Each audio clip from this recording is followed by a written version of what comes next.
வீரப்பனோட பாடி double. அப்போ எல்லா சத்தியமங்கலம் காட்டு கதையெல்லாம் உண்மையா? தமிழ், கர்நாடகா, கேரளா என 3 மாநில அரசையும் காவல்துறையையும் ஒரே நேரத்தில் சவால் விட்டு 100 பேருக்கு மேல் தன்னுடைய படையில் சேர்த்து 3 மாநில அரசையும் ஆட்டம் காண வைத்தவர் சந்தன கடத்தல் வீரப்பன். 1952ஆம் ஆண்டு கர்நாடகம் கோபிநத்தம் என்ற பகுதியில் பிறந்த வீரப்பன், இவர் மலையூர் மம்பட்டியான் என்ற கைதேர்ந்த கொலையாளியின் செயல்களால் ஈர்க்கப்பட்டு மம்பட்டியான் இரு கொள்கை குழுக்களுக்கு நடுவே நடந்த சண்டையால் கொல்லப்பட்ட பிறகு அவரை கொன்ற சகோதரனை கொன்று குற்றவாளிகள் பட்டியலில் சேர்ந்தார். இதற்கு பிறகு சந்தன மர கடத்தல் செய்து வந்த தனது உறவினர் செவி கவுண்டரிடம் உதவியாளராக சேர்ந்து தனது குற்ற வாழ்க்கையை மேலும் அதிகரிக்க தொடங்கிய வீரப்பன், யானைகளை கொன்று அதன் தந்தங்களை கடத்தும் தொழிலில் ஈடுபட்டு வந்த வீரப்பன் தனது குற்றங்களை தடுப்பவர்களை கொல்லவும் ஆரம்பித்தார். முதலாக தனது 17 வயதில் தன் முதல் கொலையை செய்ய ஆரம்பித்த வீரப்பன் பல காவலர்கள், வனத்துறை அதிகாரிகள் மற்றும் தன்னை குறித்து துப்பு கொடுப்பவர்களை தொடர்ச்சியாக கொண்டு வந்தார். மேலும் கன்னட திரைத்துறையின் முன்னணி நட்சத்திர நடிகராக வலம் வந்த ராஜ்குமாரை 2000ஆம் ஆண்டில் அவரது பன்னி வீட்டிற்குள்ளே நுழைந்து வீரப்பன் கடத்திச் சென்றார். மேலும் வீரப்பனார் கடத்தப்பட்ட ராஜ்குமார் அவரது கட்டுப்பாட்டில் 108 நாட்களுக்கு சிறைப்பிடிக்கப்பட்டு பிறகு விடுவிக்கப்பட்டார். வீரப்பனின் இந்த கடத்தல் நடவடிக்கை தமிழ்நாடு மற்றும் கர்நாடக மாநிலங்களுக்கு இடையேயான உறவை சீர்குலைத்தது. ஏனென்றால் ராஜ்குமாரை கடத்திய வீரப்பன் 10 நிபந்தனைகளை முன்வைத்தார். அப்படி வீரப்பன் வைத்த 10 நிபந்தனைகளில் காவிரி நடுவர் மன்ற இடைக்கால உத்தரவின்படி தமிழகத்திற்கு 205 TMC நீரை திறந்துவிட கர்நாடகம் ஒப்புக்கொள்ள வேண்டும், காவிரி கலவரத்தின் போது பாதிக்கப்பட்ட தமிழர்களுக்கு இழப்பீடு அளிக்க வேண்டும், பெங்களூரு திருவள்ளூர் சிலையை உடனடியாக திறக்க வேண்டும், அதனடிப்படையால் பாதிக்கப்பட்டவர்களுக்கு இழப்பீடு வழங்க வேண்டும் என்பவர் இடம்பெற்றிருந்தது.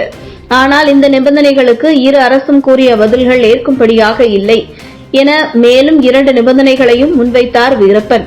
அந்த நிபந்தனைகளிலும் 10ஆம் வகுப்பு வரை தமிழ் பாடமொழியை இருக்க வேண்டும், வாச்சாத்தியில் வன்கொடுமைக்கு ஆளான பெண்களுக்கு தலா 10 லட்சம் ரூபாய் இழப்பீடு வழங்க வேண்டும் என புதிய 2 நிபந்தனைகளையும் இதில் சேர்த்தார். இருப்பினும் வீரப்பன் வைத்த எந்த நிபந்தனைகளும் நிறைவேற்றப்படவில்லை. அதனால் வீரப்பன் ராஜ்குமாரை கொல்லவும் இல்லை. 108 நாட்களுக்கு பிறகு ராஜ்குமாரை விடுவித்தார். அதற்கு பிறகு பட்டுக்கூடு நடவடிக்கை என்ற ஒரு திட்டத்தை முன்வைத்த தமிழக சிறப்பு காவல்படை விஜயகுமார் தலைமையிலான குழு வீரப்பனை கொன்றது. இவர் 2000களின் ஆரம்பத்தில் இருந்த போதிலும் இன்று வரை வீரப்பன் குறித்த செய்திகள் பலரையும் ஆச்சரியமடைய செய்துதான் வருகிறது. ஏனென்றால் பல்லாயிரக்கணக்கான யானைகளையும் பல கோடி ரூபாய் மதிப்பிலான தந்தம் மற்றும் சந்தனக்கட்டைகளை கடத்தி வந்த வீரப்பன் எதற்காக இந்த நிபந்தனைகளை முன்வைக்க வேண்டும்? இவர் நல்லவரா கெட்டவரா என பல தேடல்கள் இருந்து வருகிறது. மேலும் ஒரே ஒரு முறை இவரை பார்க்கும் வாய்ப்பு கிடைத்திருந்தால் நன்றாக இருக்கும் என பலரும் பேசி கேட்டிருப்போம். தற்போது அதனை நிறைவேற்றும் வகையில் சமூக வலைதளத்தில் வீடியோ ஒன்று வைரலாகி வருகிறது. அந்த வீடியோவில் ஒருவர் வீரப்பன் போன்று அச்சு அசலாக இருக்கிறார். மேலும் அவரை போன்றே தனது உடல் பாவனைகளையும் மீசையையும் வைத்து பலரையும் அதிர்ச்சிக்குள்ளாக்கி வருகிறார்.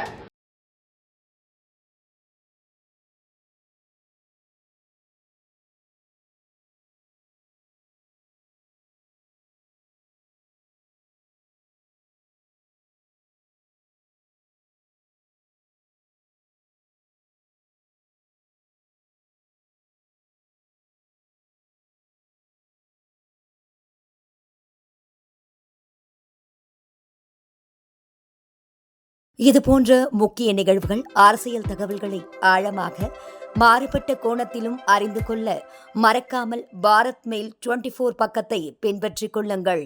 உங்கள் ஒவ்வொரு ஆதரவும் இதுபோன்ற பல நிகழ்வுகளின் பின்னணியை அறிய உதவும்.